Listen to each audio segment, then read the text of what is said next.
Hi, Internet. It's Emily SW. Sam. And we are coming at you with another episode of the Podcastle. Dun, dun, dun.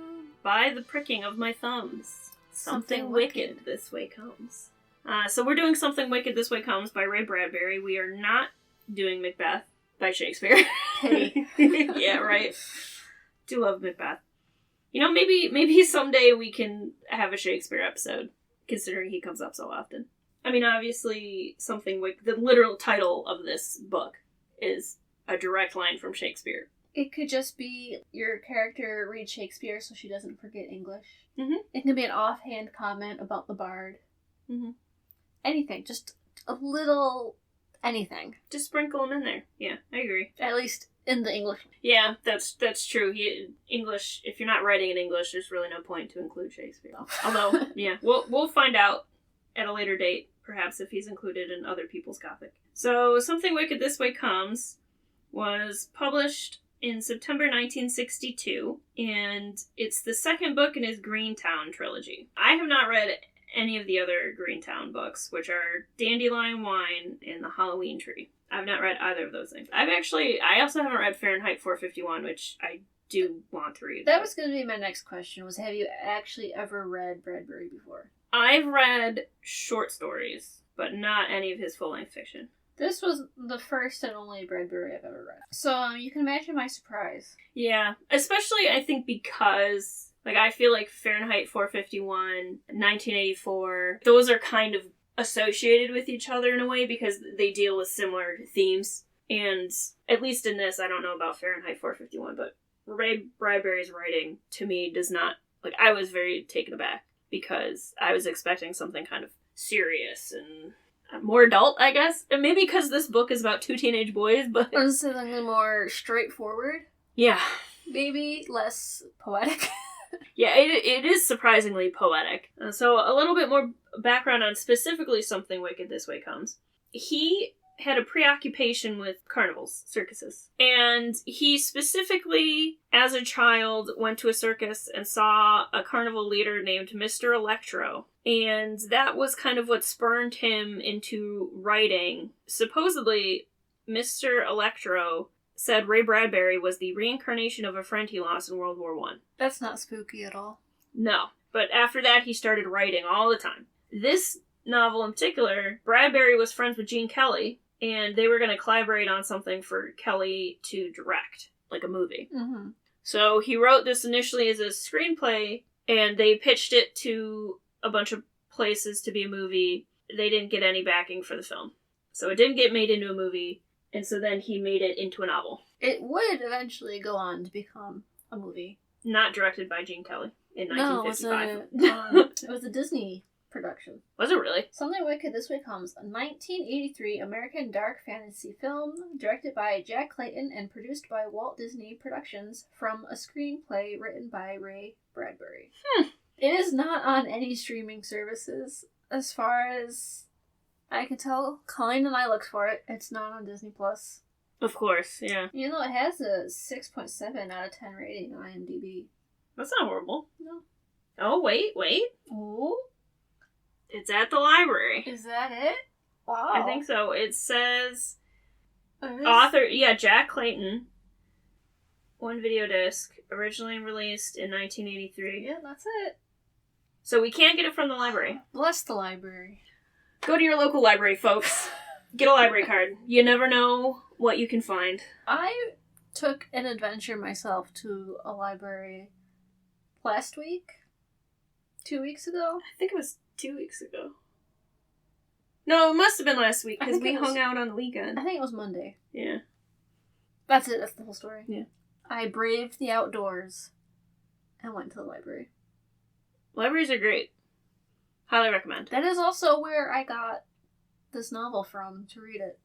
Yeah, Libby. The library. Yes. A lot of most libraries I think use Libby for e-content. PSA, get a library card, folks. They are our frontline workers against censorship and such things. Anyways, let's not go down that rabbit hole. That's not the conversation I want to have right now. That's a different conversation. That is very different. For a different time. Conversation. And a different context. Yeah. No, but no. We're talking about circuses. Carnivals. And storms, oh my.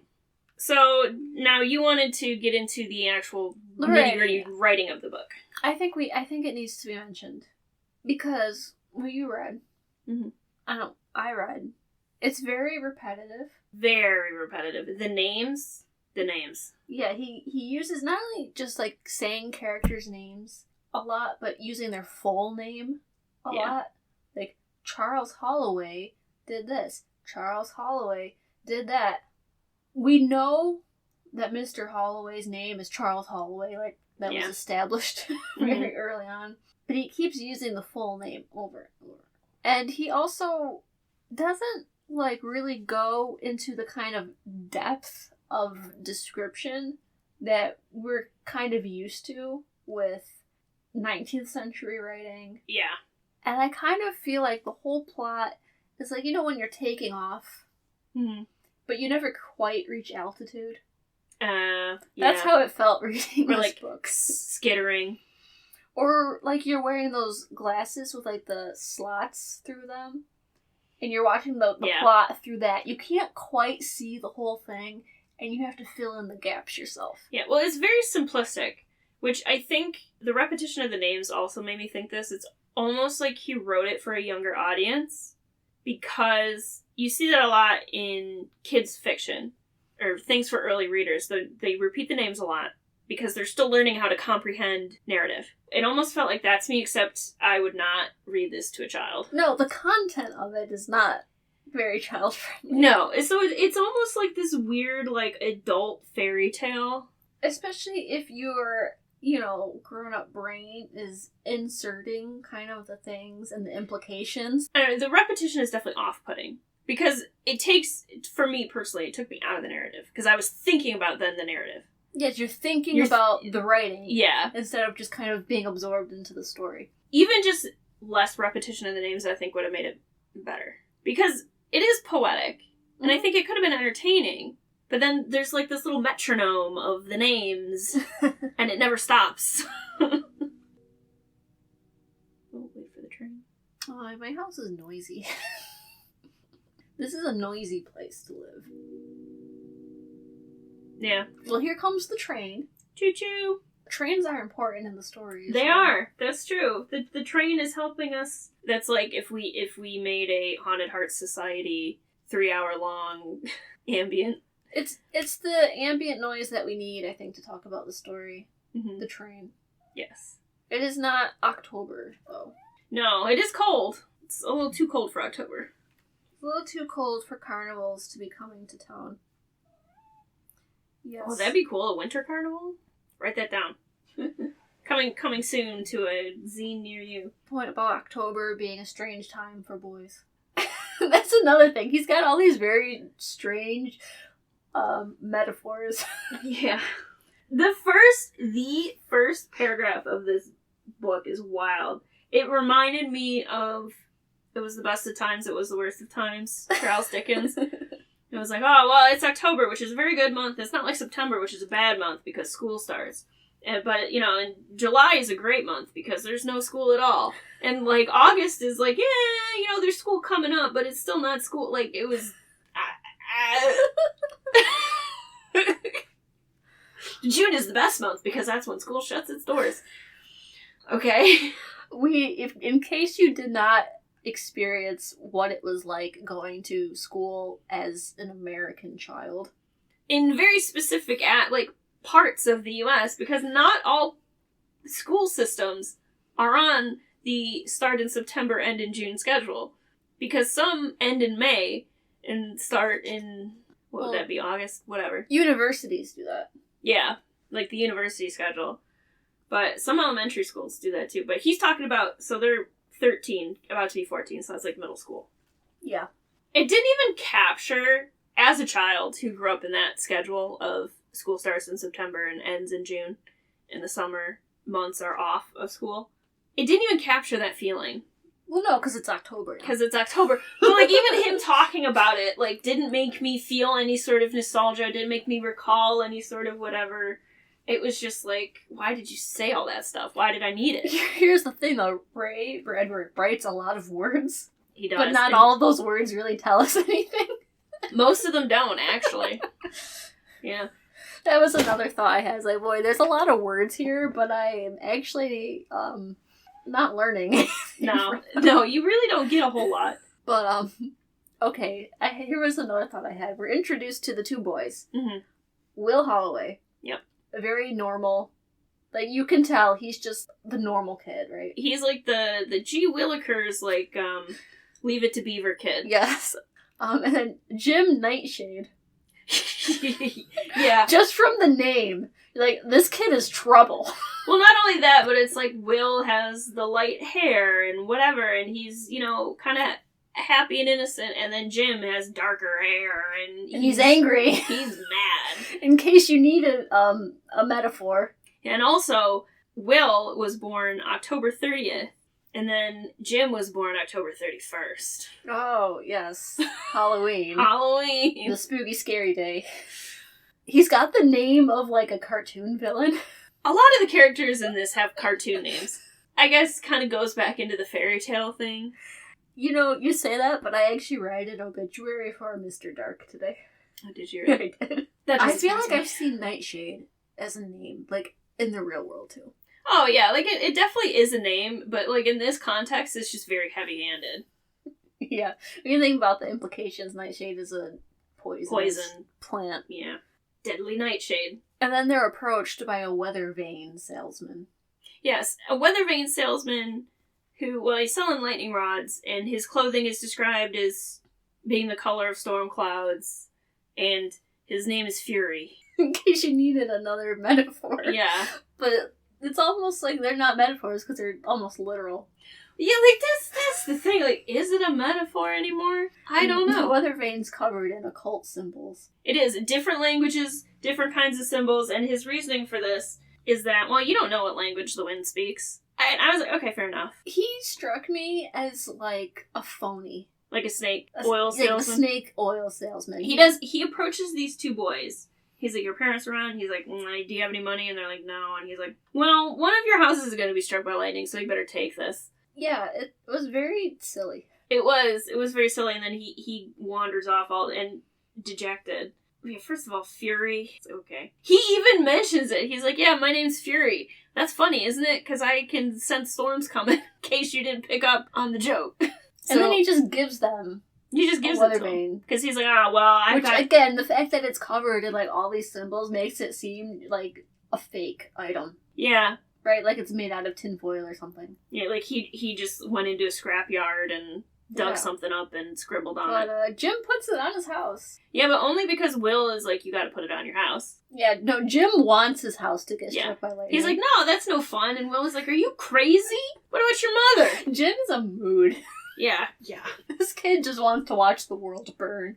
He does. He's very millennial of him. Yeah, he was ahead of the time. He was ahead of the time.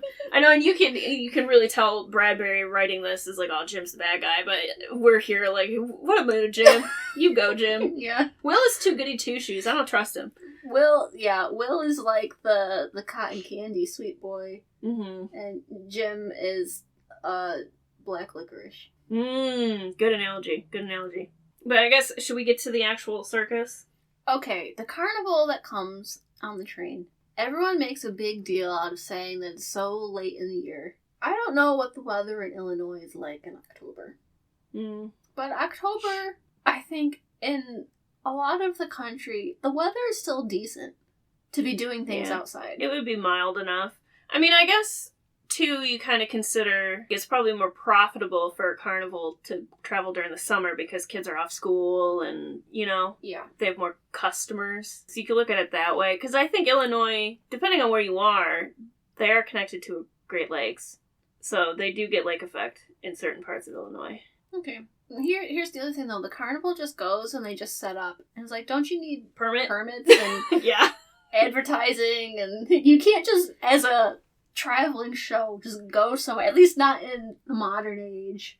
And this book was written in the 60s. Yeah, it's not that old. So I'm sure things were similar. You can't just go somewhere and pitch a tent. No, definitely not.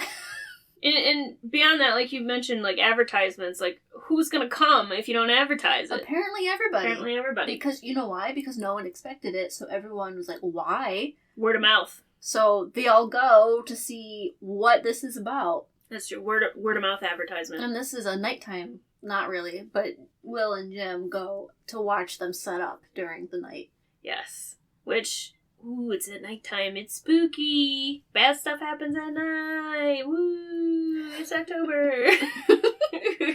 Oh yeah, that basically sums up. That's kind of the vibe. The tents are where they describe the tents as being all black and cool. Yeah, I mean, listen, we're gonna have a completely wrong point of view about this. Yeah, you're supposed to find this terrifying, right? Horrifying. This is very bad.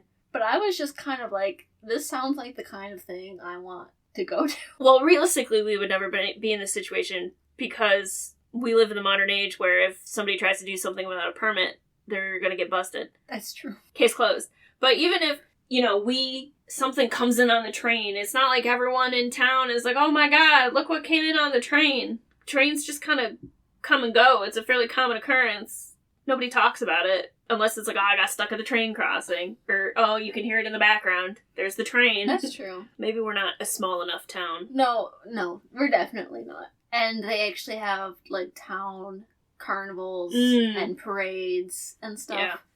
So like towns do have events and stuff, but they're put on by usually the very specific organizations, and you have to have permission to be in places and selling things and setting up and disrupting traffic and this, that, and the other. So already the fact that this carnival just rolls up. Yeah, and I mean, I guess it's a story. I'll allow it. Yeah, it's a supernatural story. Yes, it's a supernatural spooky train. Will and Jim are able to just kind of sneak out of their houses and shimmy down the side of their house, and that's how they have all their nighttime escapades. Mm-hmm. We don't... Rapscallions. Yeah, we don't... Here's the thing, I guess it's a little surprising for Will being such a good boy that he is. Yeah. Not surprising for Jim. No. We learn Jim lives with his mother. Mm-hmm. And that's about all we learn about her. Yeah, she exists. Yeah. She gave birth to him.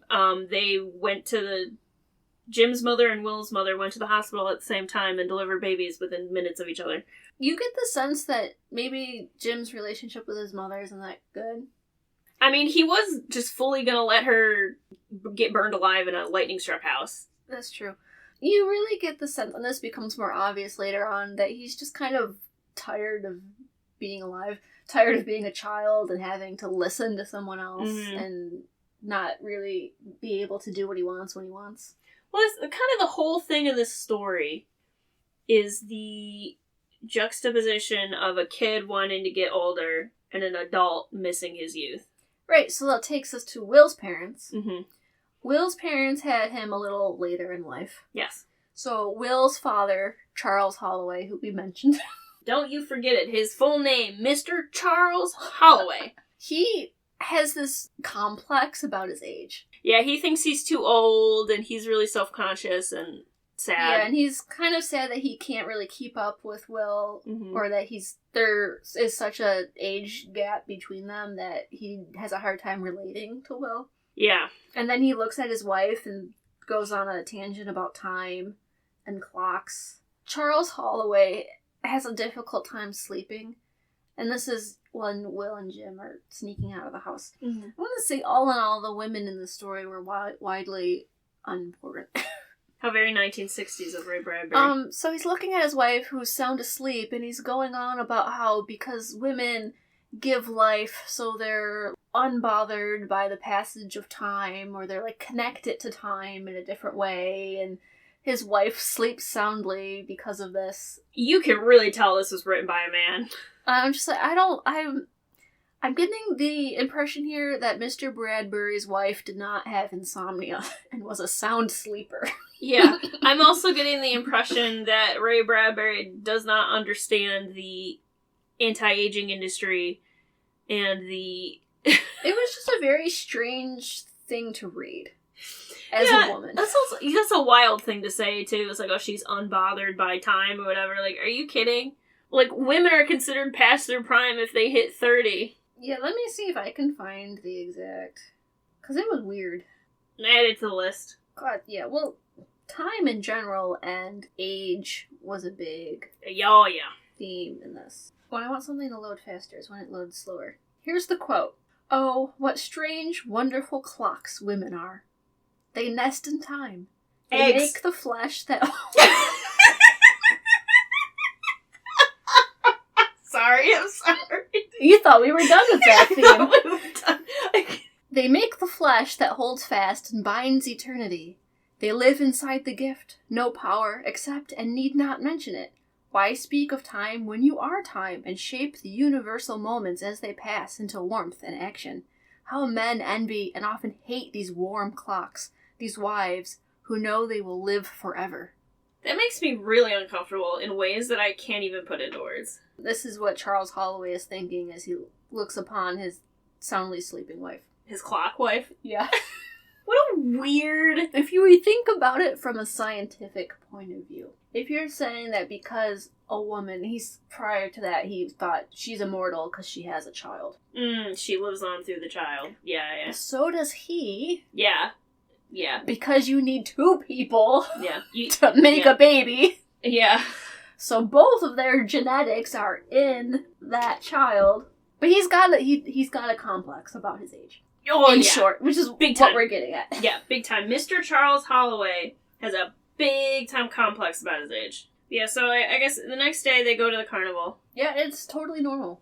It's just carnival. They're hanging out. They're having a good time. It must be the weekend because they're not in school because it is October. Lest you forget. They run into one of their teachers. Their 7th grade teacher. I don't think she's the current teacher. Yeah, because if they're 14, they're probably in 8th grade. So in the American school system, 8th grade would be 13 turning 14, and then 9th grade, aka freshman year of high school, is 14 turning 15. Right? Okay, yeah. So it's their teacher from the previous year, and they run into her, and she's a little out of it.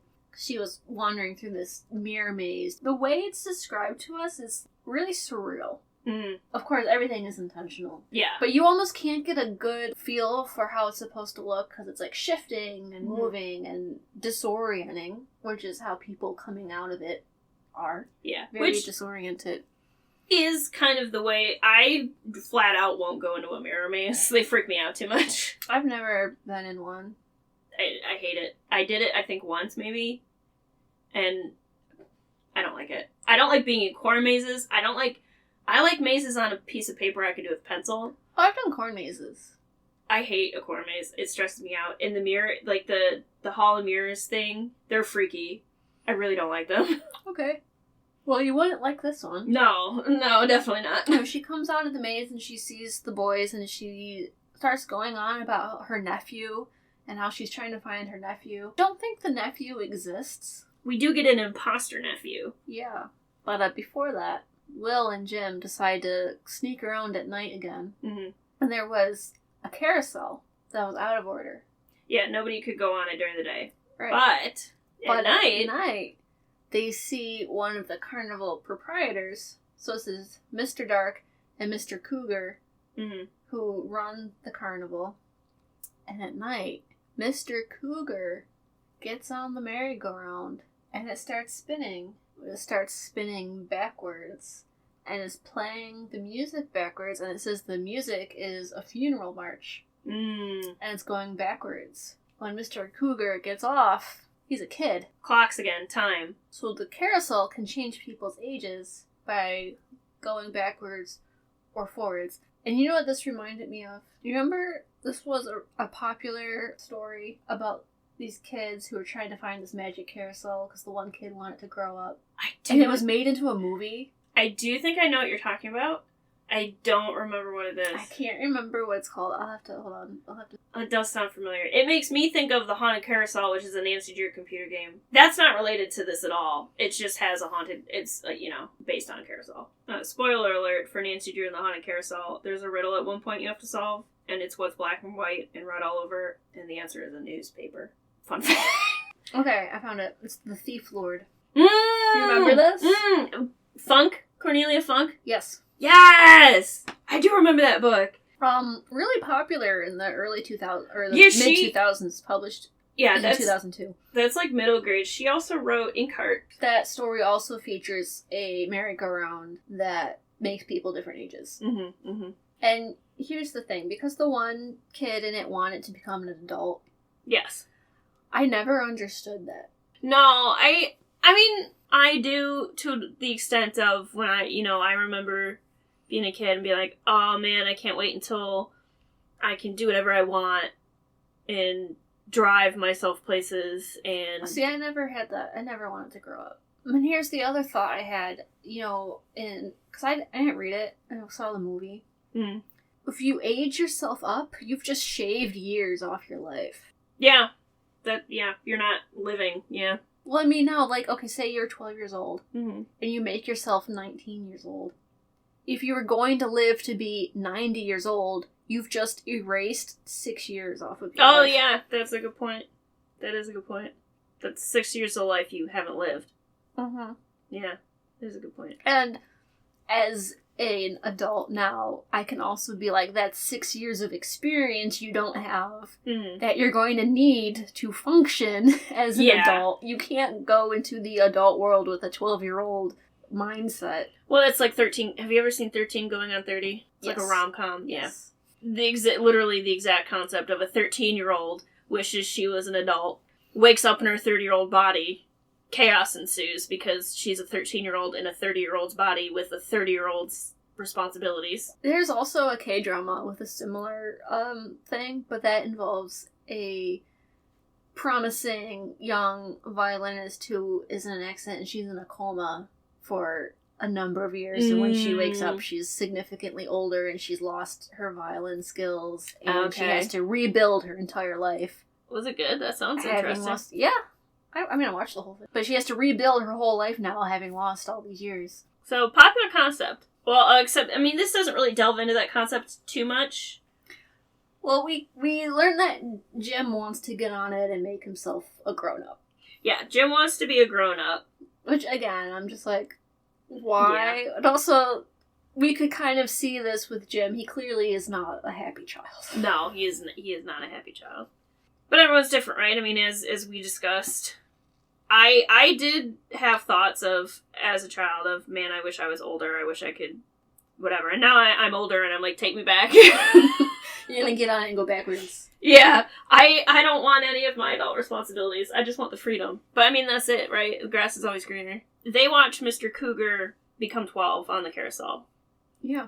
And they follow him to their old teacher's house. Yes, Miss Foley. Because he's like, hey, I'm your nephew. And she accepts this.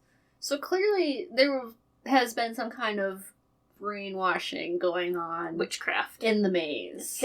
Hypnotizing. Mm-hmm. She's like, okay, yeah, this is definitely my nephew who definitely has existed. Previously. Yeah. I would say, Will and Jim really can't do anything about it because they can't say anything to her because they know if they say anything, then Mr. Cougar will know that they know. Yeah, because they're sneaking around. Even though he kind of knows anyway because he tries to get them blamed for a crime. He takes a bunch of Miss Foley's jewelry and throws it out in the yard while Will and Jim are kind of loitering, and they get accused of trying to steal stuff from her house. Yeah, so Mr. Cougar is one of our bad guys. Yes, him and Mr. Dark, who has stayed an adult this whole time. Yes, Mr. Dark did not transform. And the notable thing about Mr. Dark, though, is he is the illustrated man of the story. Mm-hmm. He's covered in tattoos. Oh, I was going to jump ahead, but it's a little too far ahead. We'll get to Mr. Dark and his tattoos and all other stuff that happens to him later. Will and Jim have their run-in with the police and the fake robbery. Mm-hmm. That's not really important. It just happens. No, it just kind of creates conflict. What we really need to happen is Mr. Cougar hustles himself back to the carousel and tries to age himself up again for the next day. But things go horribly wrong when Will and Jim get their hands on the control panel of the carousel. Yeah, they break the carousel. Oh, yeah. And it starts just spinning forward wildly out of control.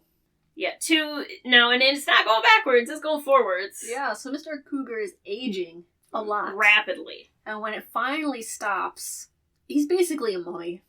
Yeah, he's like decrepit, basically. And they say he's well over 100 years old. Mm-hmm. They think he's dead. Yeah, but he's not. Well, he like crumbles into dust. Eventually. Not yet. Oh yeah, I'm jumping ahead again. Will and Jim, they go to get the police. Now, here's another thing. This is, I think, their childlike naivete coming through. What adult policeman or woman is going to believe two 13-year-olds telling them? Yeah. The carnival proprietor got on a magic carousel and now he's really old. Yeah, this is also, that's kind of a common trope in like kids media of something weird happens or like something supernatural or something, and the kids are like, oh, we need to go to a point of authority, and then they go to the point of authority and they're useless. So it's up to us kids. Yeah. That happens a lot. Again, are they reasonably going to believe that though? No, especially coming from kids. Because, and I asked Emily about this one time when she was taking, because, she has a teaching degree. And I think she was taking a child psychology class. Yeah, probably. And I said to Emily, kids will look you in the face and tell you things they know are not true. Yeah. But at the same time, they don't seem to realize that it's not true at the same time. You know what I mean? Mm-hmm. Like, they'll say things and fully believe it, even though it's obviously not true. Yeah. Yeah, developmentally. It takes a surprisingly long time developmentally for children to develop empathy. Fun fact. Well, it's not even empathy, but just like... Yeah, that was just an example. Kids make stuff up.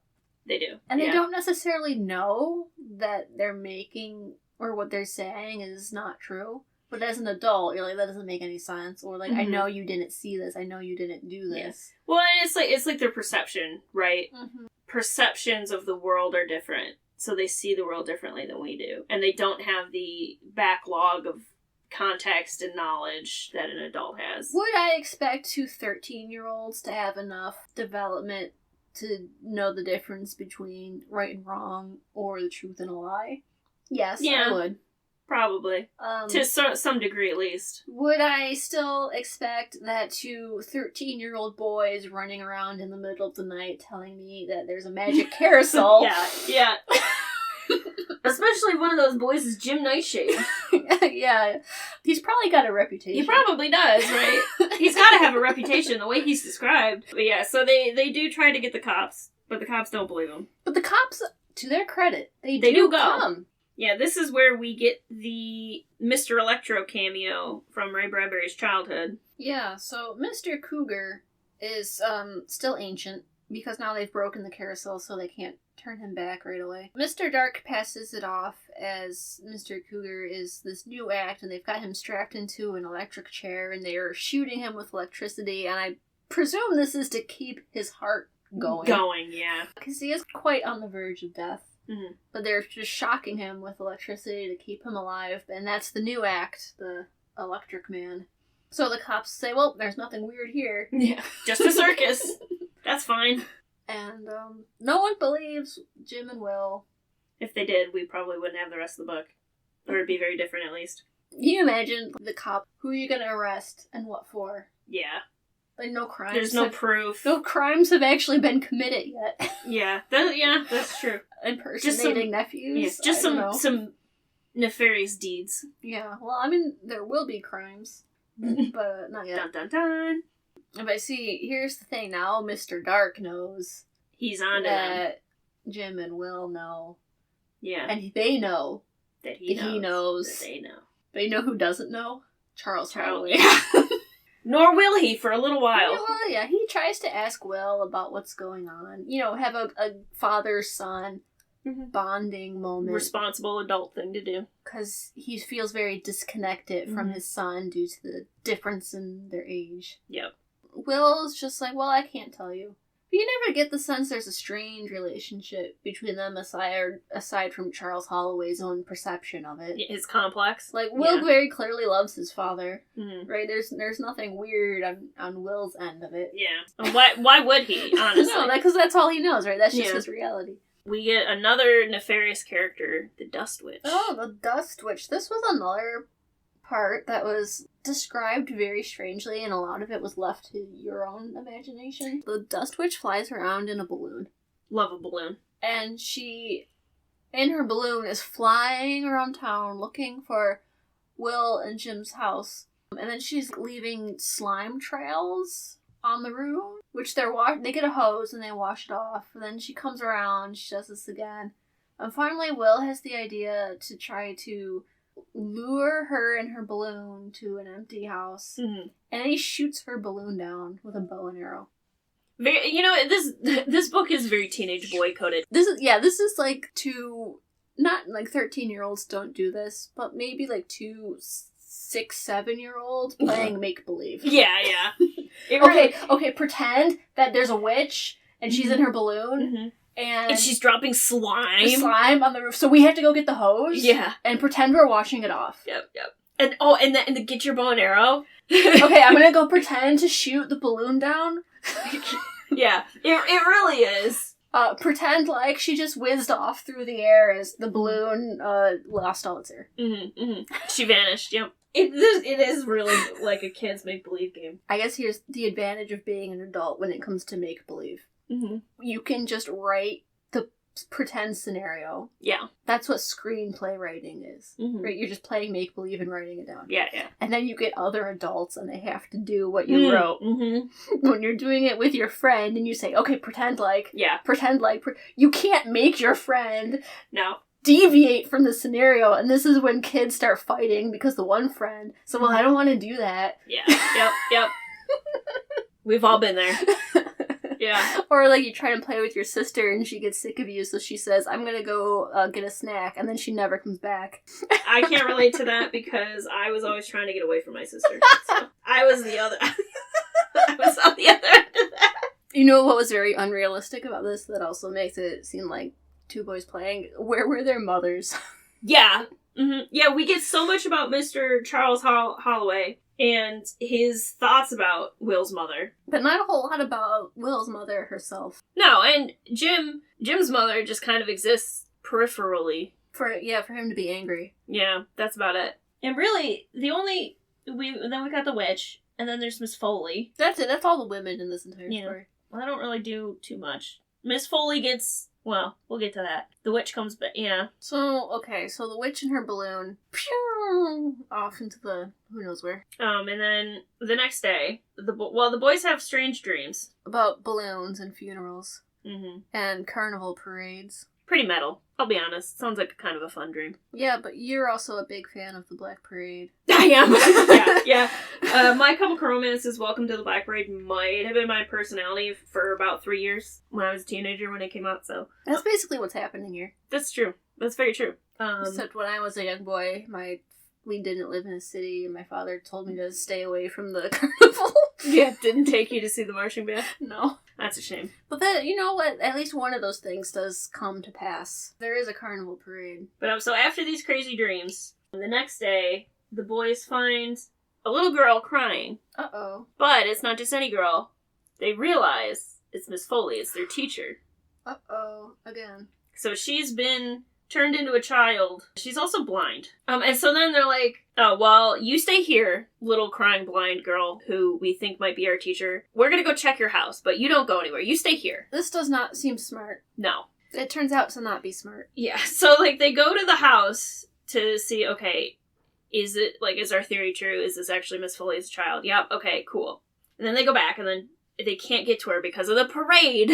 So they've left their poor teacher as a child and blind, crying alone, and then they can't get back to her because there's a parade cutting across town. Having been to parades, both on the sidelines and marching in them, obviously you're not supposed to go run across the street, but usually there's enough room to... Between the... different... I'm gonna say between the acts. Yeah, between the different cars, between the different sections. Well, also, this is the parade is the carnival people.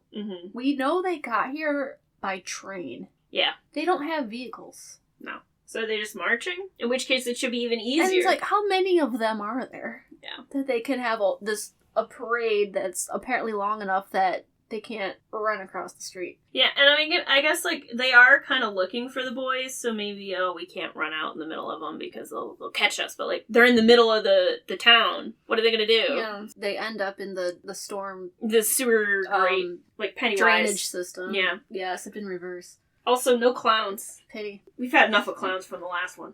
For the last Nights of the Circus. That's true. They made a lot of clowns. I was not mad that there were no clowns. Well, it's a carnival, so it's like shows and games and fried dough, and fried Oreos and fried hot dogs and fried butter. Everything. Yeah. But yeah, so they end up hiding in a sewer grate, and who should show up but Mr. Charles Holloway? Of course. Of course. The real hero of this... Actually, that's not even ironic or funny. The real hero of the story. Yeah. Yeah. The dad trying to be a good dad. He's approached by Mr. Dark. Mr. Dark asks him his name, and Mr. Charles Holloway lies. Well, Will and Jim are watching this, and Will's kind of like, please, Dad, say the right thing. Please, Dad. But he does. He does, yeah. He picks up very quickly, and Mr. Dark, quite obvious, he's looking for 2 kids, but he tries to make it seem like, oh, well, they've won, a free pass, and I just want to give them the prize, but then he very, very weirdly has them now tattooed. On his hands. Yeah, that's not suspicious at all. He's got them literally in his clutches. Yeah. In case you needed another literal metaphor. Mm-hmm. Mm-hmm. But eventually, he leaves so Mr. Charles Holloway can rescue Will and Jim from the sewer grate. Yeah. Well, the witch comes back, and Mr. Charles Holloway keeps her from sensing that the boys are there by smoking a cigar and blowing it in her face, which I thought was kind of genius. Next thing is the scene in the library. Yes, the library. Because this is where Mr. Charles Holloway works. Yes, he's the janitor. But still. Respectable. Yeah. I also thought it was really funny that the book opened with Jim and Will checking out books. Yeah. Not because it seemed out of character for Will, but because it seemed out of character for Jim. Yeah, yeah. Mr. Charles Holloway has done some research. Yeah, apparently he was looking into his father's notes. So Mr. Charles Holloway's father had notes. And apparently the circus arrives once in a generation, and it leaves in a storm. Like, there's a big storm and it leaves. Carnival comes once in a generation, just long enough so they can forget about it, I guess. Yeah. And then it leaves in a storm. But basically what the carnival's doing is it's trying to trap people inside of it to join. And now this is... I told you earlier I had a bit of an out-of-pocket thing reference. Okay. So this really made me think of... So the fact that the carnival comes around...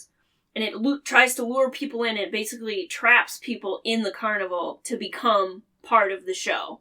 So they're like... And then they're trapped in it. And they become...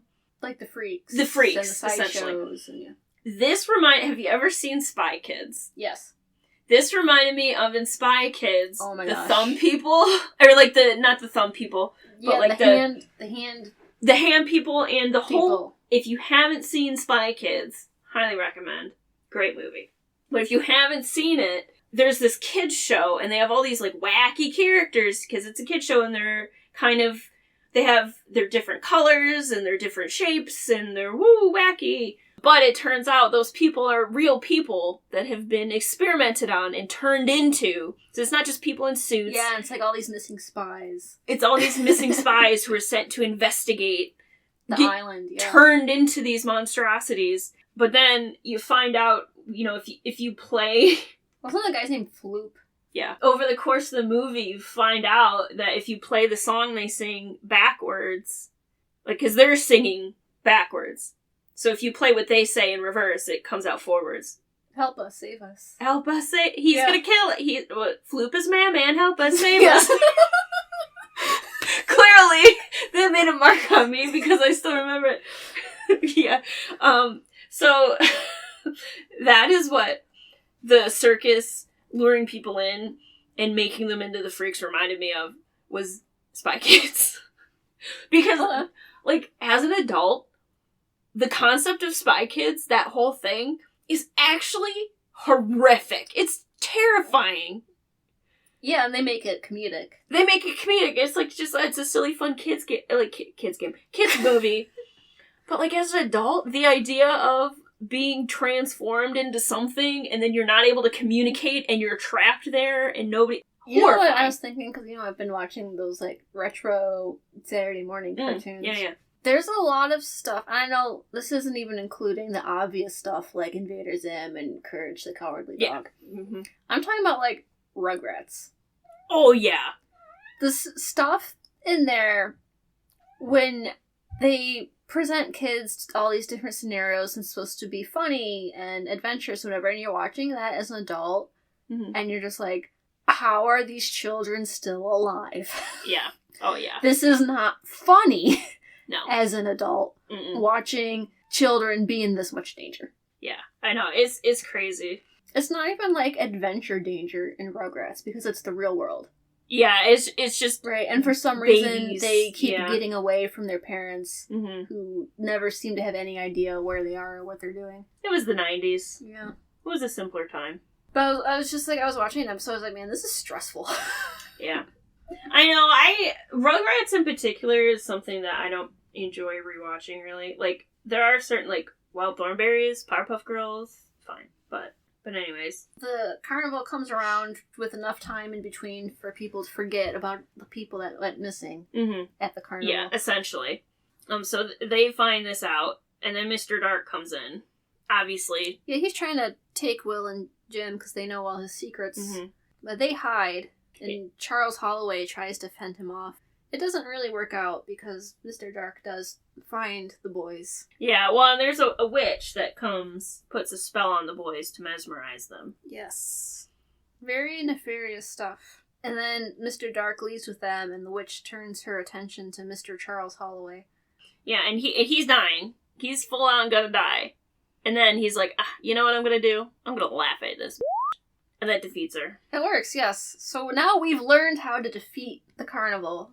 And you defeat the carnival with happiness. Yep, you defeat the carnival by laughing at it. Now, if that's their weakness, though, would that mean that if people go to a carnival, right? Mm-hmm. And they laugh and they cheer, and you're supposed to be having a good time. Yeah. So how come it doesn't affect them then? Right, the carnival's not like a haunted house that people go through and get jump scared and scream. Yeah, because usually if the carousel's broken, right, nobody goes on it, but when you think about rides and games and stuff, yeah, people are laughing, they're having a good time. Yeah. Mr. Charles Holloway laughing defeats this witch. Yes. And then he goes running off. He's gonna save his son and Jim. To save his son, yes. And I think this next scene was one of the strangest. Not that this entire book wasn't strange, but where Mr. Dark tries to put on the show and have Charles Holloway, do a magic bullet trick. Oh, yeah. By shooting, we're back to the Dust Witch, I think. Mm-hmm. Meanwhile, he realizes that Will and Jim are in the mirror maze. Yeah, they're trapped in the mirror maze. Which hypnotizes people and I guess is what starts the process of, making them part of the circus carnival. Yeah. Makes their mind all moldy. Yeah, so he comes up with this plan where he's gonna first make Mr. Dark bring Will to him by saying he needs him to be the assistant for his act, because he also has an injured hand from the confrontation in the library, so he can't actually hold the gun up either. The trick is supposed to be that he shoots at the witch, but it's a trick bullet, so there's no actual projectile to hit her. Like a magic trick. Yeah. But Mr. Charles Holloway foils the magic by drawing a smiley face on the bullet, so that negates the magic. It's just like a regular old bullet, and he shoots the witch. With a smile. Very, comedian from Watchmen. And she dies. Yeah, very bizarre. And I think the thing that made this so bizarre is, we as a reader know what's going on. Mm-hmm. But there's also an audience to this event who do not know what they are witnessing. Yeah, they just witnessed a murder. So how do we get from there to the carousel at the end? They destroy the mirrors using laughter. That's also a pretty common, especially in kids' media. It's how do you defeat the thing? Oh, by laughing at it. I mean, I guess at this point, there was magic. Up until this point, it was carnival people that were obviously using the magic. Yeah, it kind of starts ramping up here at the end. But now it becomes a magic that's just, accessible to anybody, and Mr. Charles Holloway kind of unlocks the secret and he figured it out. With happiness and joy, Mhm. you can defeat this evil carnival. But Jim is still missing. This is when Mr. Cougar turns into dust. Yeah. I don't remember it happening, so it must not have been anything we spent a lot of time on. But in any event, Mr. Cougar is not saved, even though the carousel is repaired now. Yes. But it is too late to save Mr. Cougar. Yeah, he was too far gone, so he crumbles away into dust. But Jim, however, is still set on growing up. Yeah, he wants to get on the carousel and ride it forward. Mm-hmm. And Will is like, no, don't do it. Yeah, and they have a scuffle. And they both go around at least a couple times. It doesn't seem to do much. Yeah, it doesn't describe them changing in any No. way. I mean, yeah, maybe 1 or 2 years isn't a big deal, but 1 and 2 years for a 13-year-old? Yeah, It's kind of a big deal. That's puberty. They just did a speed run right through it. Yeah. So, like, I feel like if they really did change, that maybe should have been mentioned. Will manages to pull them off of the carousel. They both go tumbling off the carousel. And, Jim appears to be not living. Yeah, no, so they're trying to revive him. And then we get Mr. Dark as a child. Yeah, still trying to trick them into going To the somewhere last. else. But again, Mr. Charles Holloway, for an adult in a kid's fantasy, he's very smart. Yeah. But yeah, so he's like, I know what to do. I'm gonna hug this child. Yeah. This evil child. And that kills him. To death. Which is, it was a little disturbing. Yes, it is a little disturbing. Like, I know the whole thing is, like, good versus evil, and the reason he dies from the affection is because he's so evil. But it's still disturbing because it's described as a child being killed. But Mr. Charles Holloway, he did it. And then, you know how they saved Jim? The power of friendship. With love and affection and joy and happiness and... Very anime. Very anime. It's very anime. And then the whole carnival just kind of falls apart and all the people... I could go back. I don't know. It kind of describes them walking away, but you kind of get the sense they're like almost like ghosts. Well, yeah, especially because if it only arrives once in a generation, they're probably long past a normal human life, right? At least some of them. At least some of them. Yeah. We never find out what happened to Miss Foley. No, we do not. So, did she go back to normal? Did she die? Did she... Well, we don't know. Well, I guess in this case we can just make it up. Yeah, so I'm gonna make up since she didn't fully join the circus. She went back to normal and she was fine. Okay, I accept that.